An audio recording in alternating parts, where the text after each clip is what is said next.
Dude, said Michael Gilbert, Cycle World's road test editor. This thing is a beast. Do your best to avoid complications with the law. That was my warning upon taking delivery of the 2021 Kawasaki supercharged Z H2 SE. I'd spent many years testing at CW, racing top superbikes and world endurance machines, and helping to develop many street bikes for Honda, including the RC211V, so naturally I thought it couldn't be that good. Arriving at the CW offices, I climbed aboard the H2 and grasped the handlebars for what we used to call the showroom test. There's a comfortable reach to the handlebars, and it's easy for me to touch my feet to the ground with my 31-inch inseam. I was getting a little more excited, even when I rolled all 533 CW scale certified pounds of H2 SE out of the garage, its heaviness naturally making me think it was going to be a handful in the twisties. Of course, before I could leave for the good roads, executive editor Justin Dawes chimed in to describe his own brief experience aboard the beast and warned me to be careful about the power, specifically when on the rear wheel. I was, frankly, getting a little concerned about how much of a brute this beast really is. What had I gotten myself into?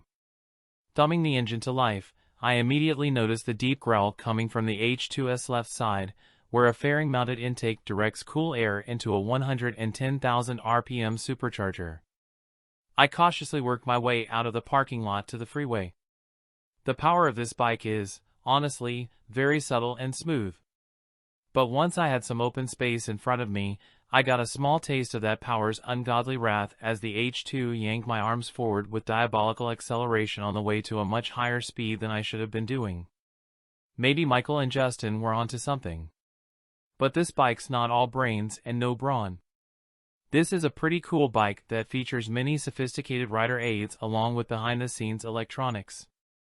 There's a semi-active Kawasaki electronic control suspension, KECS, system monitored by an inertial measurement unit, IMU, enhanced electronics package, which joins Kawasaki traction control, KTRC, launch mode, KLCM, and the intelligent anti-lock brake system and #40, KIBS and #41, as the inputs for Kawasaki cornering management function, KCMF. This family of systems incorporates multiple engine and chassis sensors to help facilitate smooth cornering and help keep the rider out of trouble. Sound like pretty trick stuff? It is. From a rider adjustment side, and as with